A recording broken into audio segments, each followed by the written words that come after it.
दोस्तों, बीता हुआ साल 2024 करण जौहर के लिए तो खराब रहा ही। उनकी कंपनी धर्मा प्रोडक्शंस जो है उसका 50% स्टेक उनको बेचना पड़ा।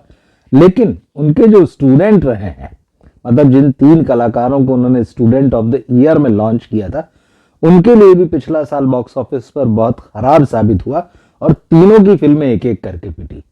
तीनों की फिल्मों में क्या कॉमन है, किस तरह से उनकी फिल्मों का हाल जो है बॉक्स ऑफिस पर रहा, इस वीडियो में हम इसी पर बात करेंगे। और साथ ही ये भी देखेंगे कि उनकी आने वाली फिल्में कौन सी हैं। करण जौहर, जैसे कि आप जानते हैं, बॉलीवुड में नेपो किड्स को लॉन्च करने के लिए अब नाम तो उनका नहीं रहा, बदनाम हो चुके हैं। झंडा बरदार हैं वो नेपोटिज्म के बॉलीवुड में, और इस बात को वो मानते भी हैं। तो 2012 में उनकी फिल्म आई थी स्टूडेंट ऑफ द ईयर, और इस फिल्म में उन्होंने डेविड धवन के बेटे वरुण धवन को, उनके साथ में महेश भट्ट, सोनी राजदान की बेटी आलिया भट्ट को, इन दोनों को लॉन्च किया। और साथ में उनके धर्मा प्रोडक्शंस में काम करने वाले, मतलब एक क्रिएटिव असिस्टेंट के तौर पर जुड़े हुए सिद्धार्थ मल्होत्रा को लॉन्च किया। तीनों यंग फेस थे, लेकिन ये बात सब लोग जानते हैं कि इन तीनों का जो कैरियर है बॉलीवुड में बगैर करण जौहर के संभव नहीं था। इस फिल्म के बाद भी करण जौहर लगातार इन तीनों को पुश करते रहे, इन तीनों को अपने प्रोडक्शन हाउसेस की फिल्में देते रहे। लेकिन आज भी 12 साल हो चुके हैं अब इनको लॉन्च होकर, आज भी तीनों जो हैं ऐसे मुकाम पर नहीं पहुंचे जहां आप कहिए कि अपने पैरों पे खड़े हुए हैं। इंडिपेंडेंट रूप से इनकी कोई इमेज है, इंडिपेंडेंट रूप से इनकी ताकत है।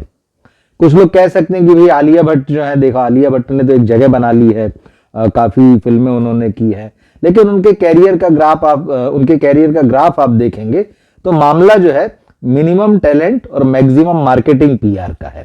तो आलिया भट्ट जो है वो मैंने आपको बता दी, इतना काफी है, इतने में आप समझ सकते हैं। और साथ में आप देखिए उनकी फिल्मोग्राफी, लगातार उनको जो है बॉलीवुड के बड़े प्रोडक्शन हाउसेस का सपोर्ट मिलता रहा है, और करण जौहर डैडी के रूप में उनके तो हमेशा रहे हैं। बात करते हैं इस साल उन तीनों की फिल्मों की, मतलब जो अभी अभी गुजरा है 2024 में। सबसे पहला मामला आप वरुण धवन का ले लीजिए।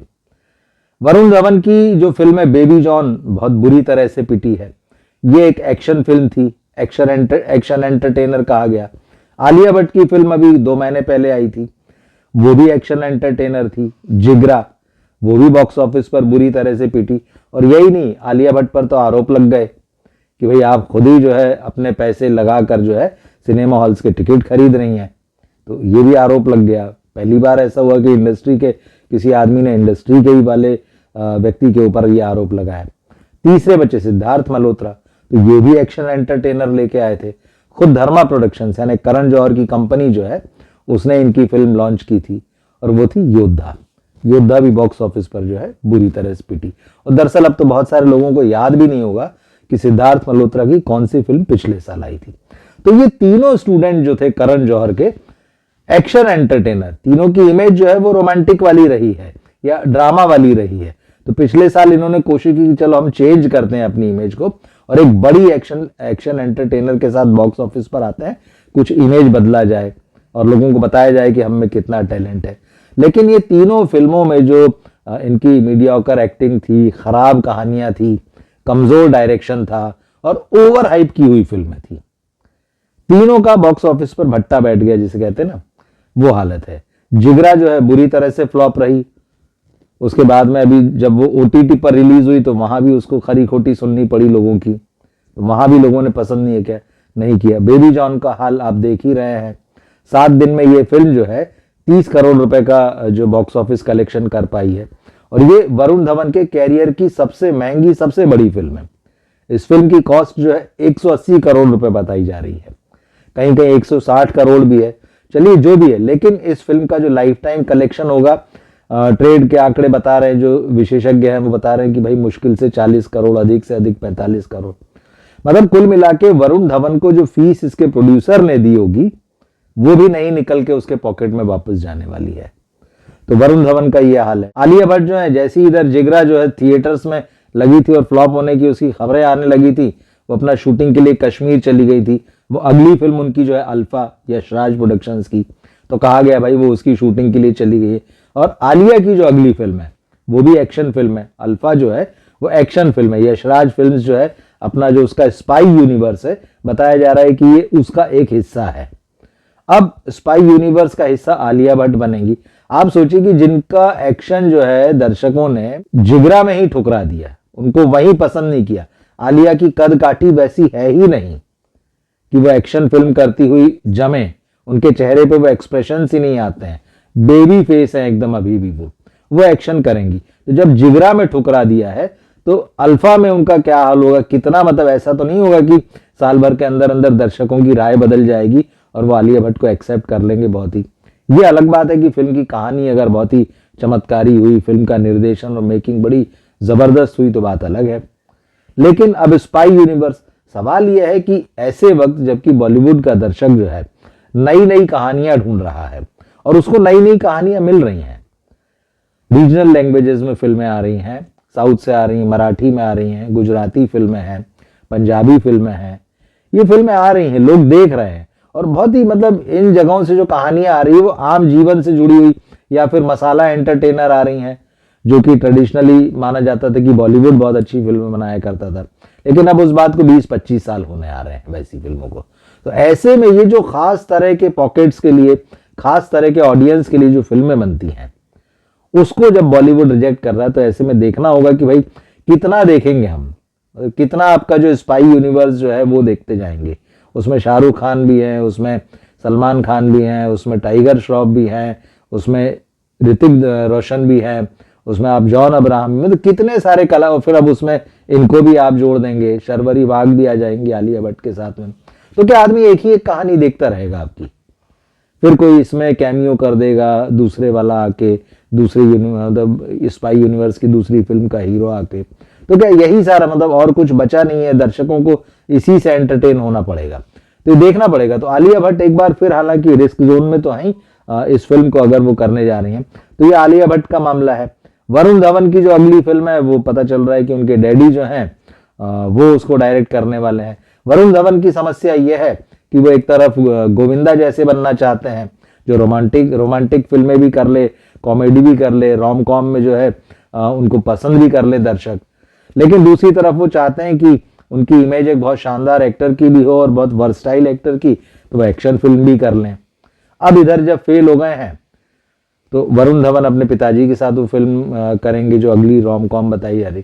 लेकिन वरुण धवन के साथ उनके पिताजी ने जो पिछली फिल्म बनाई थी कुली नंबर 1, गोविंदा की फिल्म का रीमेक, आप सोचिए कि उसका कितना बुरा हाल हुआ था, कितनी हंसी उड़ाई गई थी उस फिल्म की। फिल्म ओटीटी पर रिलीज हुई थी और लोगों ने कहा था भाई क्या बना दिया है, ओटीटी पर देखने को राजी नहीं थे। तो ये तो वरुण धवन का हाल हो चुका है। तो वरुण धवन का फ्यूचर क्या होगा वो बहुत अनसर्टन है। अब कई लोग कह रहे हैं कि अब उनको अपने पिता और भाई की तरह जो है कैमरे के पीछे चले जाना चाहिए, डायरेक्शन करना चाहिए, हो सकता है कि वहां उनको कामयाबी मिल जाए। तो वरुण धवन की स्थिति यह आ गई कि लोग उनको बतौर एक्टर जो है अब रिजेक्ट करने लगे हैं। और बेबी जॉन, ये तो मतलब इतना बड़ा डिजास्टर है, जबकि इसके जो प्रोड्यूसर है एटली, जिनकी थेरी जो 2016 में आई थी तमिल फिल्म, उसका रीमेक जो है बेबी जॉन है, वो दावा कर रहे थे कि भाई हम बेबी जॉन के साथ में बॉलीवुड को एक नया सुपरस्टार देने जा रहे हैं। एनिमल ने जो काम जो है रणबीर कपूर के लिए किया है, बेबी जॉन वरुण धवन के लिए वो काम करेगी। तो ये तो दावा एकदम औंधे मुंह गिर पड़ा, जगह साई अलग हो गई है। तो वरुण धवन का कैरियर अनसर्टन है यहाँ पर। अब रह गए सिद्धार्थ मल्होत्रा, उनके साथ भी यही समस्या है कि रोमांटिक हीरो बनूं या फिर मैं एक्शन हीरो बनूं, वो दोनों चीजों को आजमा चुके हैं। लेकिन 12 साल हो रहे हैं करण जौहर के इस स्टूडेंट को भी, जो कि नेपो किड नहीं है, इन दो से अलग है, अभी तक ये भी नहीं जम पाए।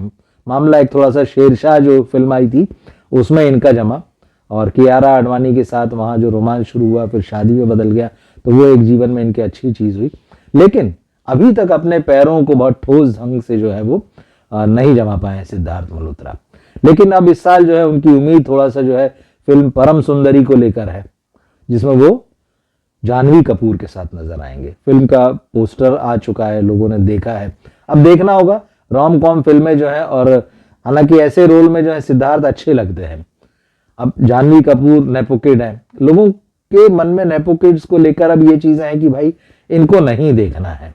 और जानवी कपूर की भी फिल्मों का हाल खूब अच्छे से जानते हैं आप। वो साउथ में गई तो देवरा पिछले साल आई, वहां भी रिजेक्ट हो गई बहुत बुरी तरीके से। तो ये सारा चीज तो सिद्धार्थ मल्होत्रा की भी परीक्षा है। तो 2024 में करण जौहर के जो तीनों स्टूडेंट बॉक्स ऑफिस पर बुरी तरह से फेल हुए हैं, 2025 में अब आएंगे एक बार फिर से। देखना होगा, क्योंकि आलिया भट्ट की फिल्म तो साल खत्म होते होते आएगी। परम सुंदरी जो है वो मिड ईयर में आएगी। वरुण धवन की फिल्म का भी पक्का नहीं है कि वो इसी साल आएगी या फिर अगले साल भी जा सकती है, तो देखना होगा। तो करण जौहर के इन स्टूडेंट्स का, जो उनके फेवरेट स्टूडेंट कहे जाते हैं, बॉक्स ऑफिस पर फिलहाल ये हाल है। आपको क्या लगता है, आप क्या सोचते हैं इन तीनों के बारे में, इन तीनों के टैलेंट के बारे में? क्या लगता है आपको कि इनमें इतनी ताकत है, इनके अंदर इतना मादा है कि ये बॉक्स ऑफिस पर लंबी रेस बगैर किसी सहारे के, बगैर करण जौहर के सहारे के, या बगैर इंडस्ट्री के अंदर से जो इनको सपोर्ट मिलता है, इनके फिल्मी फैमिलीज के होने के कारण या इनके प्रभाव के कारण, करण जौहर के कारण, ये इसके बगैर भी जो है आगे चल सकते हैं? कमेंट बॉक्स में आप जरूर लिखकर बताइएगा। मिलते हैं फिर हम अगले वीडियो में। नमस्कार।